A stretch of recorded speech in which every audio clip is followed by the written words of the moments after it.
When I think back to that weekend, I still get a flutter in my chest that I can't quite explain away. You know that feeling when something shouldn't feel right but somehow does? When I arrived at my sister's countryside cottage that Friday afternoon, the last thing I expected was to question everything I thought I knew about myself. The sun was setting in that perfect golden way, painting everything warm and inviting like the universe was setting a stage I didn't know I'd be performing on. Hey everyone, welcome back to Tales of Lust. If this is your first time here, make sure to hit subscribe and that notification bell. I share stories here that most people keep locked away in the darkest corners of their minds. My sister Elaine had bought this charming little cottage about 3 hours from the city. All weathered stone and wooden beams that looked like they'd been standing for centuries. She'd called me in a panic the week before her company needed her in Chicago for an emergency client meeting the same weekend she'd scheduled movers to deliver furniture to her new weekend getaway. Please, she'd begged me. I just need someone to let them in and tell them where everything goes. You can have the place to yourself for the weekend after. Think of it as a mini vacation. How could I say no? I'd been drowning in work for months, and the thought of a quiet weekend away from the city sounded like heaven.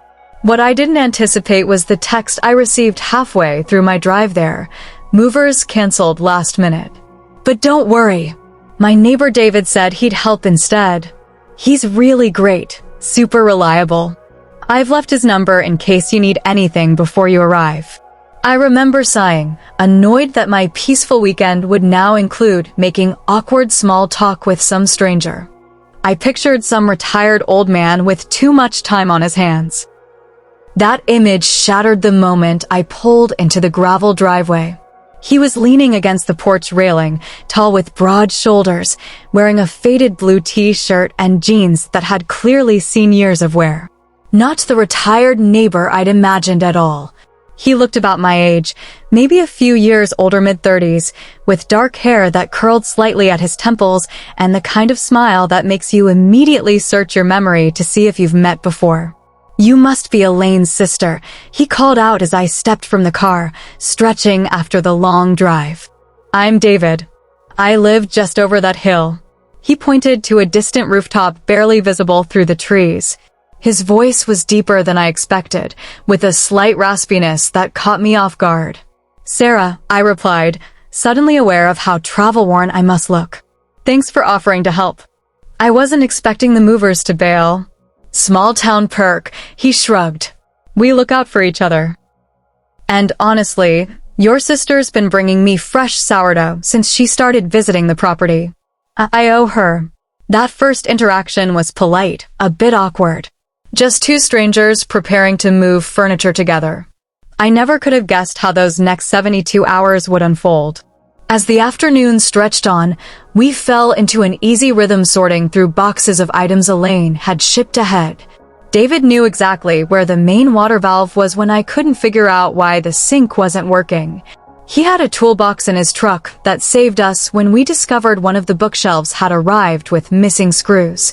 You take your coffee black, 2 sugars, right? He asked, bringing me a steaming mug around 4 o'clock. I looked up, surprised. I couldn't remember mentioning how I took my coffee. You made the same face my sister does when she drinks coffee, he explained with a slight smile. That little scrunch of the nose when there's not enough sugar. There was something disarming about his attentiveness. The way he noticed details most people overlook. By the time evening rolled around, the awkwardness had dissolved completely. We ordered pizza from the only place that delivered to this remote location, and he told me about restoring his grandfather's old house on the hill, the challenges of modernizing a home while preserving its character. This is technically my weekend home too, he admitted. I work in architectural salvage. Most weekdays I'm in Philadelphia, hunting through old buildings before demolition, saving what can be saved. I found myself sharing to my recent promotion, the breakup 8 months prior that still stung when I let myself think about it, how I'd been throwing myself into work to avoid dealing with the emptiness of my apartment. Sometimes spaces hold memories too strongly, he said, understanding in his eyes. That's why I love old buildings. They've witnessed so much, but keep standing anyway.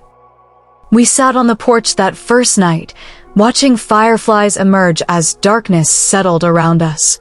The conversation flowed so easily it startled me when I checked my phone and saw it was past midnight. Hours had passed like minutes.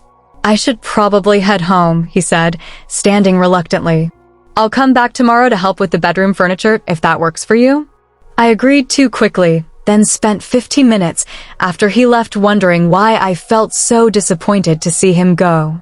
The next day was more of the same, working side by side, assembling furniture, unpacking kitchenware, hanging curtains.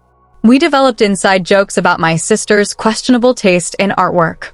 He teased me about my meticulous organization system for the linen closet. I learned he played guitar, had never been married, and spoke fluent Spanish from years working restoration projects in Mexico.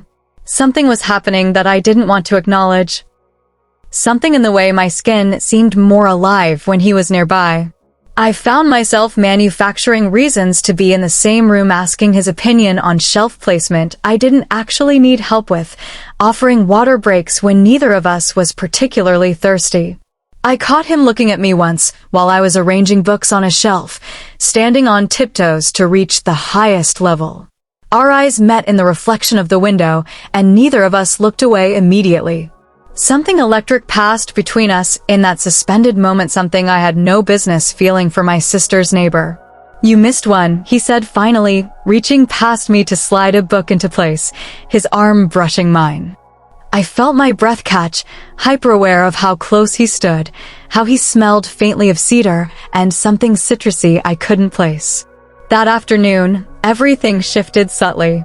Conversations paused a beat too long. Accidental touches lingered.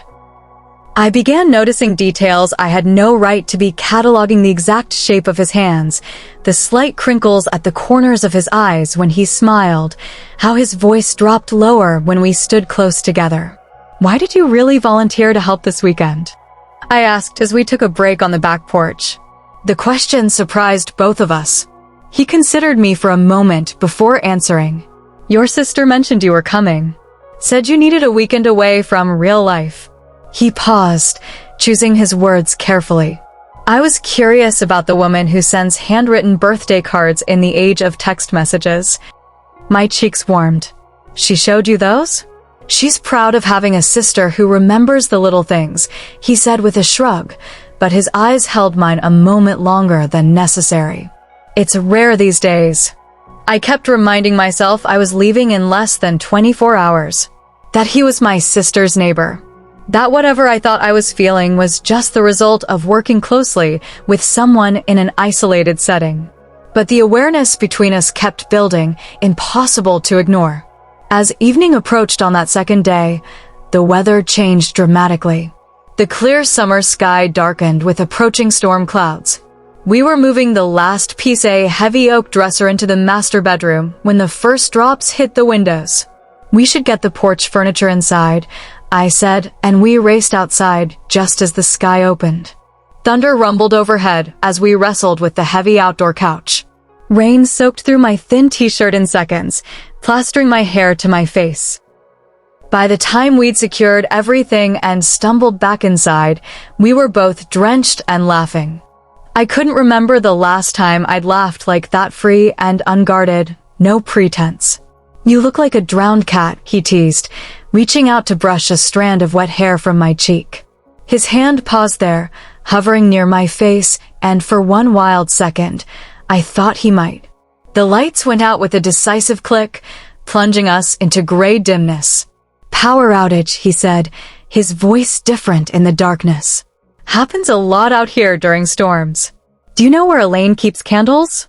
We fumbled through drawers by the light of our phone flashlights, shoulders bumping, hands occasionally brushing. Each contact sent a jolt through me I couldn't rationalize away. Eventually, we located candles in a kitchen drawer and matches in the bathroom. The cottage transformed in the candlelight. Shadows danced on walls, creating an intimacy that felt dangerous. Outside, rain pounded against the windows and roof, creating a cocoon of sound that isolated us from the world. I should probably wait out the worst of this before trying to drive home, he said, looking out at the deluge. These roads flood easily. I nodded, feeling a complicated mix of relief and panic. The temperature had dropped with the storm, and I found myself shivering slightly in my damp clothes. Here, he said, noticing immediately. He pulled the throw blanket from the couch and wrapped it around my shoulders, his hands resting there a moment too long. We stood so close I could feel the warmth radiating from him, see the water droplets still clinging to his eyelashes. We ended up on the couch, a respectful distance between us at first, sharing the only dry blanket as the storm raged. I told him about my job as a graphic designer, the creative frustrations and small victories. He described his passion for preserving pieces of history others would discard. Slowly, imperceptibly, the space between us diminished. I'm not sure which of us moved closer first. Maybe it was me when I turned to show him something on my phone. Maybe it was him reaching to adjust the blanket over my shoulders. But suddenly we were sitting near enough that our knees touched, and neither of us moved away. Lightning illuminated the room in stark white flashes, briefly revealing his face serious now, watching me with an intensity that made my heart race.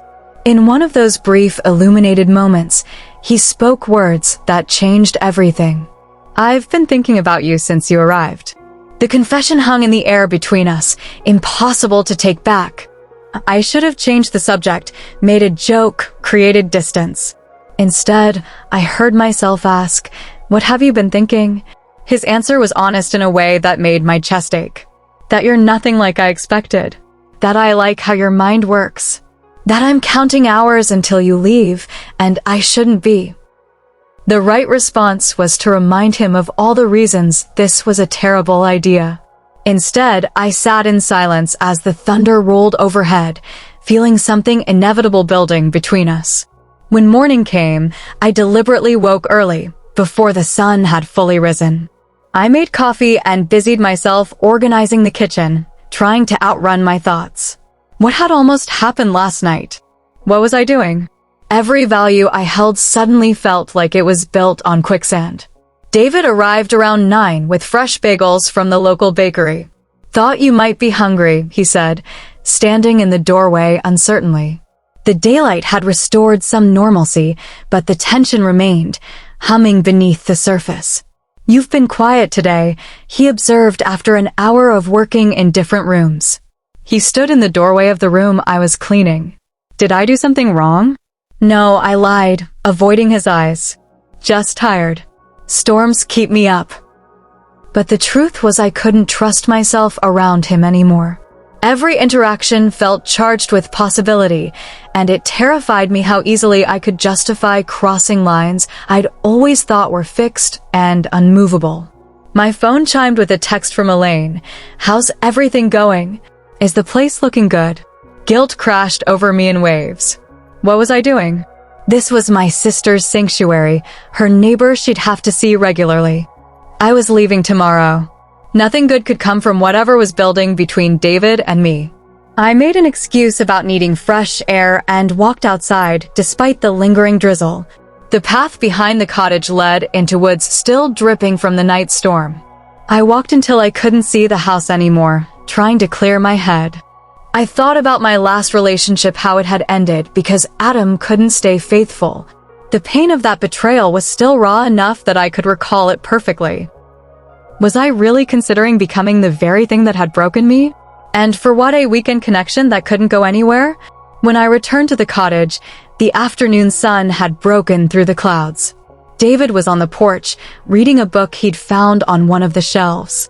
He looked up when he heard my footsteps, his expression cautious. "Feel better?" he asked. "Not really," I admitted. The rest of the day passed with careful distance between us.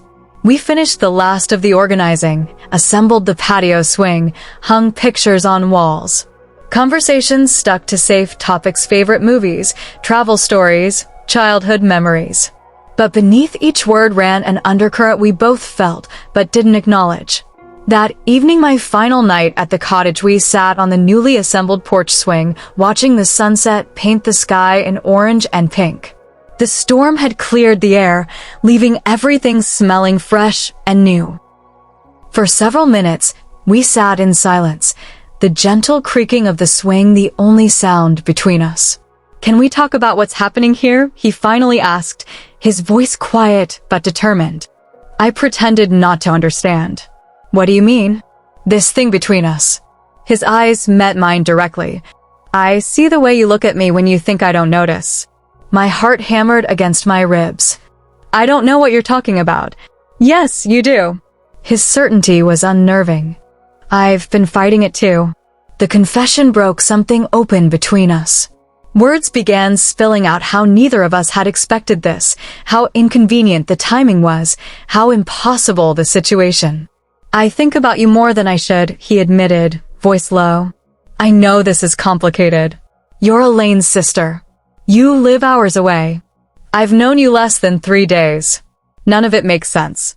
I stared at my hands, unable to look at him as I voiced my own truth. "I've been fighting this feeling since we met. I don't do this feel this intensely this quickly. I don't know what's happening." The swing swayed gently as we talked about boundaries and loyalty and unexpected connections, about how sometimes chemistry defies logic, about how rarely we meet people who make us feel truly seen. Night fell completely around us as we talked. Stars appeared overhead, brilliant against the black sky. His hand found mine on the cushion between us, fingers intertwining slowly, giving me every chance to pull away. I didn't. "Just one night," he said, voice barely above a whisper. "That's all it has to be. Tomorrow you leave, and we both go back to our lives. But tonight," he left the thought unfinished, waiting for me to decide. Even then, giving me control of what happened next. The moment stretched between us, heavy with possibility. I knew exactly what the right choice was: to say goodnight, go inside alone, leave in the morning with nothing complicated between us. The sensible choice. The honorable choice. Instead, I heard myself whisper back, "Just one night." His kiss was gentle at first, questioning, until I responded with a certainty that surprised us both. What followed was a night of connection that went far beyond physical. Conversation that stretched until dawn. Confessions shared in darkness. Laughter and intensity and moments of surprising tenderness. But as the first pale light of morning filtered through the curtains, reality came rushing back. I watched him sleep briefly, his face peaceful, arms still draped across my waist. The weight of what I'd done settled on my chest like concrete. Quietly, I slipped from beneath his arm and gathered my belongings. In the kitchen, I found paper and a pen, trying 3 times before finding words that felt honest without being cruel. "David, some connections aren't meant to be more than moments. Thank you for reminding me I can still feel this way. Please understand why I had to leave like this. Take care of yourself. Sarah." I placed the note on the pillow where I had been, allowed myself one last look at him, and slipped out while the morning was still new, dew glistening on the grass. As I drove away, my phone began buzzing with incoming calls. His name flashing on the screen. I let it ring. It would have been easy to answer, to turn around. Too easy. Which is exactly why I couldn't. Some mistakes aren't meant to be repeated, no matter how beautiful they felt in the moment. For a full week, I threw myself into work during the day and stared at my silent phone at night. I kept expecting to feel relief that I'd escaped without complication, but instead, I felt hollowed out. Every time my phone buzzed, my heart leapt, only to crash when it wasn't him. Then, exactly 8 days after I'd left, a message appeared. "I've respected your decision, but I need you to know it wasn't just physical for me."